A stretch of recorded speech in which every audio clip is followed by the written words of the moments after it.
Hustler Paterson joins us from Winnipeg Sports Talk. I appreciate you doing that on a game day, Huss. And listen, before we get to the football, here's a real glass half full, half empty thing. These Olympics, what stands out to you? These crazy scandals or the unbelievable stories on the field and in the pool and that kind of thing? Yeah, I mean, listen, I think obviously the way it started was certainly for people north of the border was a little crazy with the drone gate and the soccer. But frankly, I look at that team, Rod, and it's sort of a bit of both. I mean, obviously, that's been a massive story, a news story, an international story. Although, to be honest, I think there's a lot more hand-wringing here than outside of North America about it. It doesn't seem to be getting the same sort of traction elsewhere in the world than it is here.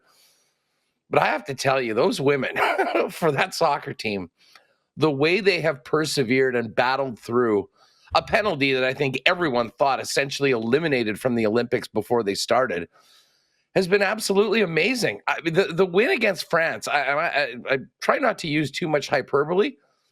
One of the gutsiest performances of any team in any sport I've ever seen. I mean, the way they came back, knowing that they had to win. France is a top 3 team in the world, playing at home.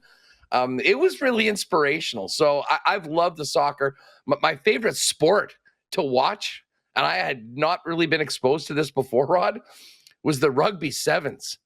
My God, I mean, the men were early. Our women's team that shocked France, shocked Australia, and took New Zealand right to the end was another great story, and I really, really enjoyed it. And then, the individual athletes. Right now, we're getting the swimmers. Summer McIntosh, one of the stories of the Olympics. Our guy, Tyler Mislawchuk, I don't know if you saw him finish 9th in the triathlon yesterday and proceeded to vomit 10 times upon going over the finish line after swimming in the Seine River. And there's so much good stuff. But what's actually stood out to me the most, Rod, is the television production.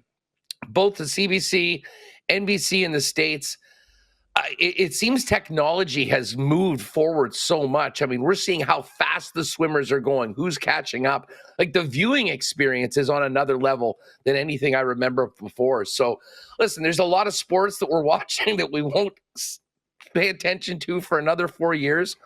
But I'm here for it. And listen, in things like what we do right now, hockey's slow. We're waiting for NFL to really get going. It's a nice little 2 weeks to have all these other sports happening right now to give us something to do throughout the day. Sure. Oh, the thing is, I only got one TV, so I've watched a lot of Olympics, but I've flipped it over to the NFL Network where they're broadcasting live from training camps, going back and forth each day from 2 different. That makes me feel really good. I enjoy it. So there's that. I don't know. It's a great time in sports. You just said it well. We're waiting for hockey to start. And the NFL, too. And, of course, we're getting into the meat of the CFL season. We really are. So just so you know, I'm taking a bit of an informal poll. The sports doctor says in his circle of friends, nobody's real concerned about the Bombers or thinks that Zach is done. He says, yet the fans are going cuckoo in Winnipeg. Is that a fact? Is that true with the 2-6 Bombers? I mean, I think with most things, Rod, you hear the loudest and most negative people through things like social media. I think that those are the people that are maybe maxed out on the panic scale, if you will. Listen, it's been concerning. It's been concerning so far. And I don't think there's any doubt that this is a bizarre place for a team that has been the standard in the Canadian Football League for the last 4 years to be in right now. But in a lot of ways, I mean, they've lived a charmed life for the last 4 years. Everything seemingly has gone their way. They haven't had a ton of injuries, and they are getting hit with it from every which way right now through the first 8 games of the season. And when you look at how they've lost so many games, they don't have anyone to look at other than themselves. I mean, that game in Toronto, I don't know if you caught it last weekend. It was one of the most bizarre CFL games I've ever seen.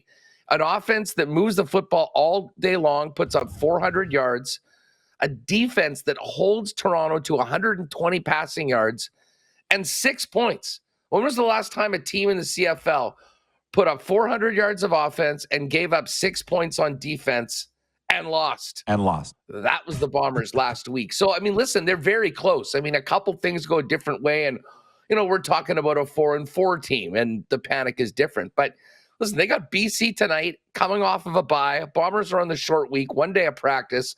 Terrible spot for them to be in. And then they got to go to BC. I mean, it is not crazy to think that this team can be 2-8 through 10 games.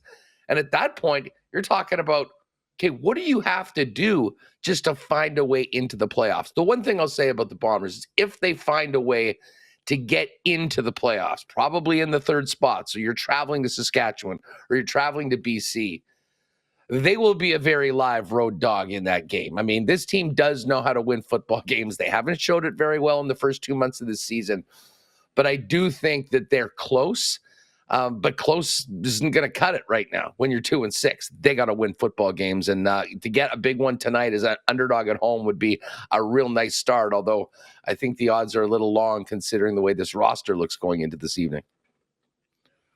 Injuries are a thing. CFL, most injuries are hitting the Bombers. But this is something I'm actually dying to talk to you about, and it's something I would rather talk to you about over a coffee. But you're here, and I don't think we're going to have a coffee anytime soon. You talk about the social media craze. It's different, Andrew, than when you and I got into the business. As you know, it used to be open line. Now it's text, and fans can voice their opinion on Twitter. You can't listen to them. I know that. You know that. Mike O'Shea knows that. Kevin Cheveldayoff knows that. But it's the guys at the bosses that come in and go, they're saying this. They're saying this. It doesn't matter what they say. You know, like you need a strong leader at the top of your organization to not listen to those people yet.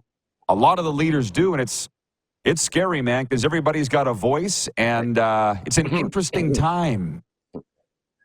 It is. I guarantee you, Mike O'Shea is not spending a lot of time searching tweets and seeing what the people have to say about that. There are some organizations that are a lot more, that spend a lot more time seeing what the public is saying and feeling right now. But I will maintain this, Rod. I think social media is a very poor indicator of a true consensus of where people are at. I mean, I just think there is a group, a small percentage of people that are generally more negative and generally very, very loud. And that gets, and we see a lot of that more along with, the people that are fine or said, I think things are going to be okay. They're not passionately hammering out 220 characters over and over again on the same topic. So I'm with you. I mean, listen, there's a lot of negative. When you're doing things like we do right now, you just have to brush off a lot. The more successful you get, the more people will be coming at you. And in a lot of ways, that works the same with sports.